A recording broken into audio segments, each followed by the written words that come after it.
안녕하십니까. 2025년 3월 29일 최병무 팩트 시작하겠습니다.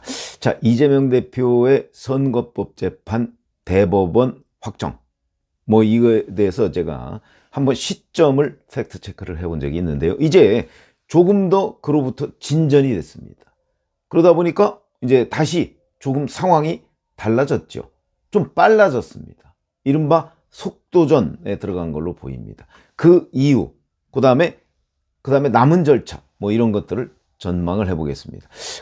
지금 언론 매체들에서 심지어는 국민의힘에서 이제 파기자판 얘기가 나오고 그러는데 그에 대한 것도 일단 팩트로서 한번 전달을 해드리겠습니다.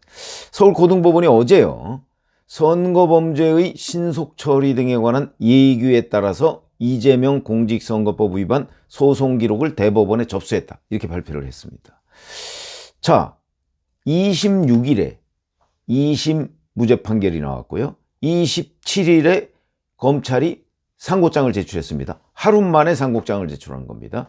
상고장 제출은 통상 선고가 나온 후에 7일 이내에 하도록 되어 있습니다. 근데 하루 만에 했죠. 물론 이례적인 거죠. 이러다 보니까 6일을 세이브, 벌었다, 이런 뜻이 되는 겁니다. 이례적인 거죠. 검찰의 상고장은 항소심 판결이 위법성이 중대하고 도저히 수긍하기 어렵다, 이런 취지입니다. 항소심 판결 자체가 위법성이 중대하다, 이런 뜻입니다. 이렇게 해서 여기서 6일 정도를 벌은 거고요. 그 다음에 대법원 예규에 보면, 제가 이게 14일 이내에 송부하도록 되어 있다 이랬는데 대법원 예규를 보지 못했던 겁니다. 대법원 예규가 어디 이렇게 찾아봐도 제대로 나오지가 않더라고요.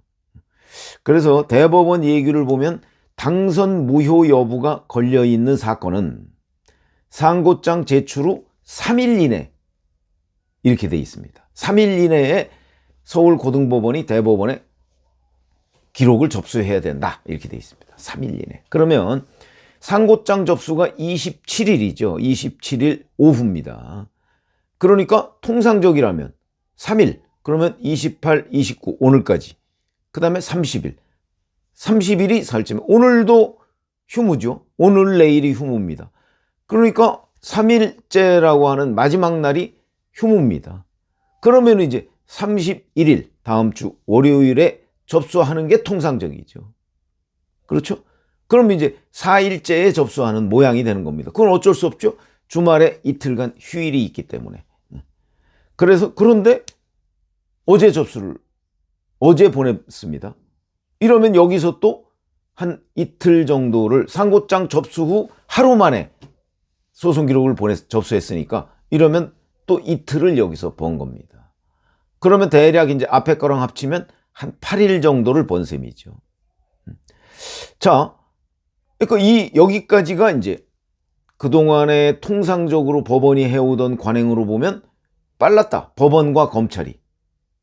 왜 그러냐면 그만큼 검찰로서는 이걸 신속하게 처리해야 되고 본인들이 기소했던 내용을 모두 인정받지 못했기 때문에 약간은 아마 감정적인 측면까지도 포함되어 있을 겁니다.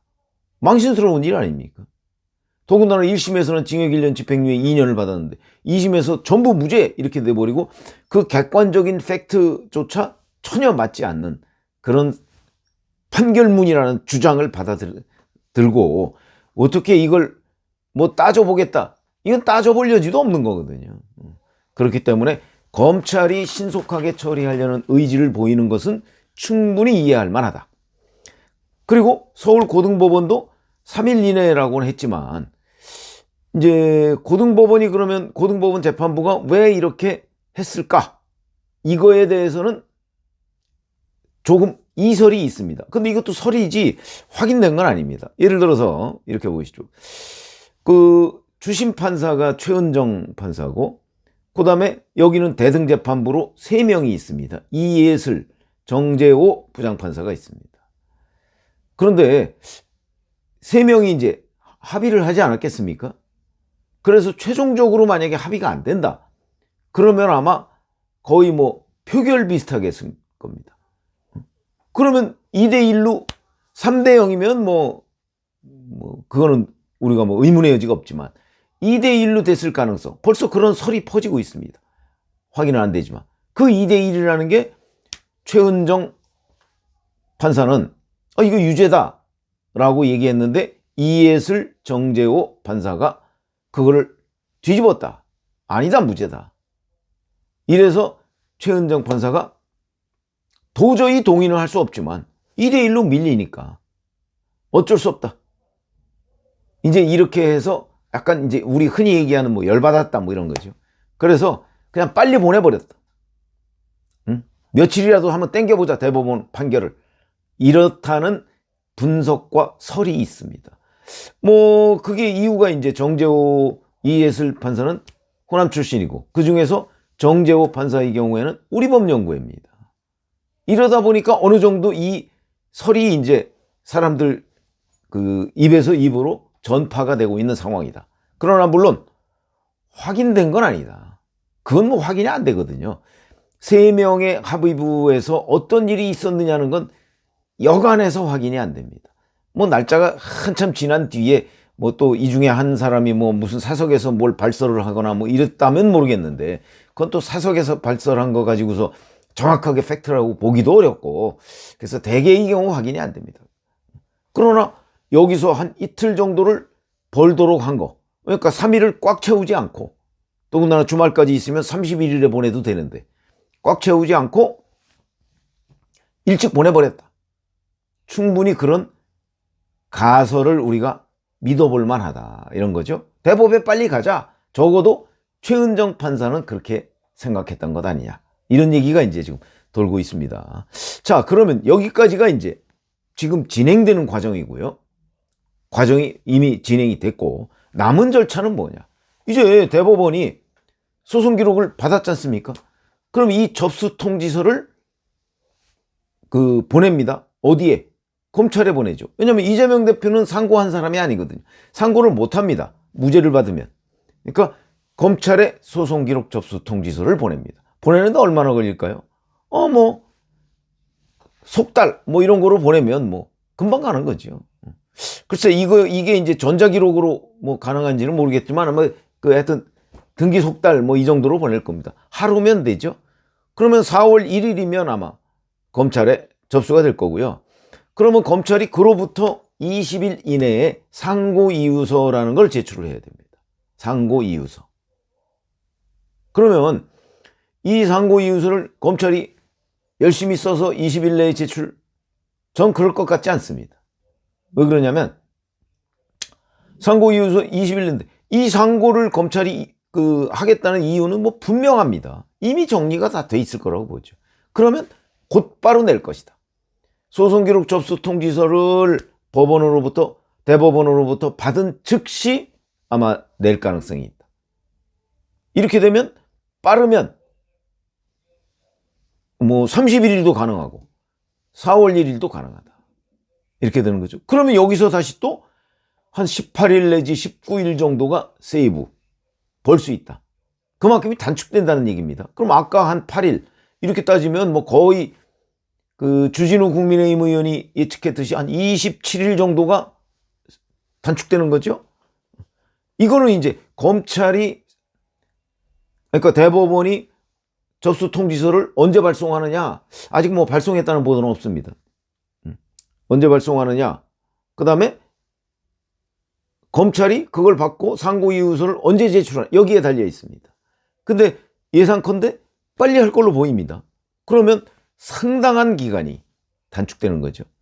자, 그렇게 되면 이제 대법원이 이 다음 절차는 이재명 대표 측에다가 검찰에 상고이유서를 보냅니다. 검찰이 이렇게 상고를 했습니다. 이에 대한 답변서를 내시죠. 이 답변서는 이재명 대표가 언제까지 보내야 되느냐? 10일 이내입니다. 10일 이내. 아마 이거는 10일 차에 보낼 겁니다. 시간을 최대한 끌겠죠. 이거를 상고이유서 뭐 이런 거를 안 받는다. 안 받을 수가 없을 겁니다. 왜? 변호인 측한테도 보내니까. 변호사 사무실은 평상시엔 열려 있으니까. 그걸 폐문부제? 그렇게까지 하기는 어려울 겁니다. 아마 그렇게 되면 이제 뭐 여러 가지 방법을 또 쓸 수 있겠죠. 그럴 것 같지는 않고 여하튼 최대한 열흘이라는 시간을 끌 것이다. 이때까지를 따지면 대략 4월 9일, 10일 이때가 된다는 거죠. 이때부터 이제 대법원이 그 심리에 들어가는데 그 이재명 대표 측, 이재명 피고인 측이 답변서를 쓰는 동안 대법원은 무슨 일을 하느냐? 이 사건에 대한 주심 대법관, 그 다음에 재판부 이런 걸 결정을 합니다. 물론 여기서 직권으로 조희대 대법원장이 전원합의체에 회부할 수도 있다고 합니다. 근데 전원합의체에 회부하면 아무리 시간이 좀 지체가 되죠. 그러니까 아마 소부로 갈 가능성이 있다. 소부라는 거는 대법관 4명씩이 한 부를 형성하거든요. 이 대법원 1, 2, 3부 뭐 이런 게 있습니다. 거기에 이제 어디에 맡기겠죠? 맡기면 거기서 이제 결정을 하게 됩니다. 만약에 근데 요게 위험성이 좀 있는 것이 거기서 심리를 하다가 소부의 4명이 의견 합치가 안 된다. 그러면 전원합의체로 넘어갑니다. 그러면 이제 이거는 언제 끝날지 모르는 상황이 되죠. 이런 상황이 될 겁니다. 그게 이제 이른바 팩트로 보이고요. 그렇지 않고 소부에서 합의가 된다. 글쎄 제가 보기엔 뭐 아무리 뭐 좌파다 우파다 뭐 이런 거 저런 거 따질 것도 없고 이거 뭐 사실은 뻔한 건데 2심이 지금 이상한 판결을 한 거죠. 근데 뭐 합의가 안 되면 어쩔 수 없는 거죠. 그거를 어떻게 하겠습니까? 많은 여하튼 정상적인 판단이라면 여기에서 결론이 날 것이다. 얼마 정도? 쉽게 끝날 것 같다. 이런 거죠. 어쨌든 당초 그 이런저런 예상보다는 상당히 앞당겨질 것이기 때문에 최소 한 20일 정도는 앞당겨져 있는 상태이기 때문에 지금 그래서 대법원의 신속한 심리의지만 있으면 빨리 나올 수 있다. 심지어는 5월 달 내로 나올 수도 있다. 이렇게 이제 우리가 약간은 희망 섞인 그런 관측을 할 수가 있습니다. 근데 여기에 이제 이재명 대표의 그 피선거권 상실 여부하고 관련한 또 다른 변수가 있는 거죠. 바로 헌재입니다. 제가 그 조금 전에 그 민주당이 거의 내란 수준의 지금 대여 탄핵 공세 이걸 말씀을 드린 적이 있는데 만약에 헌재가 탄핵 심판을 언제 하느냐? 빨리 해버리면 빨리 해버려서 만약에 인용을 한다. 뭐 인용을 안 한다고 하면 뭐 조기 대선은 없는 거니까. 그러나 이제 민주당의 이른바 계획대로 인용이 된다고 할 경우에는 그로부터 2달 내에 60일 내에 대통령 선거를 해야죠. 그러니까 이게 뭐 예를 들어서 4월 4일 날 인용 결정을 하느냐 4월 뭐 15일 날 인용 결정을 하느냐에 따라서 그것도 벌써 11일 차이가 나죠.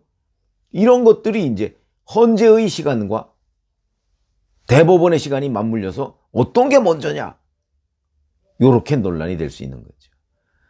근데 그렇지 않고 제가 이제 최악의 경우 4월 18일 문영배 이미선 재판관이 퇴임할 때까지 헌재 결정이 안 나올 수도 있다 이렇게 말씀드린 적이 있었지 않습니까? 그 상황이 된다면 이재명 대표의 대법원 확정 판결은 그거보다 먼저 나올 가능성이 아주 높습니다. 그렇게 가능성이 아주 높아요. 그러니까 지금 민주당이 거의 이성을 잃을 정도로 뭐 입법 내란을 시도하려고 지금 구상 중인 거 아닙니까? 지금 예비 음모를 하고 있는 겁니다. 입법 내란의 예비 음모. 이게 이제 이해가 되는 거죠. 아, 이재명 대표의 선거법 위반 사건에 대한 대법원 확정 판결이 정말 빨라지고 있구나. 그러니까 이제 불안해지는 거죠. 그 불안의 결과로 거의 이성상실과 같은 이런 도박을 지금 감행하려고 하는 것 아닌가. 이렇게 분석이 가능한 거죠. 자, 그럼 여기에서 이제 또 하나. 국민의힘에서 나오는 대법원의 파기 재판.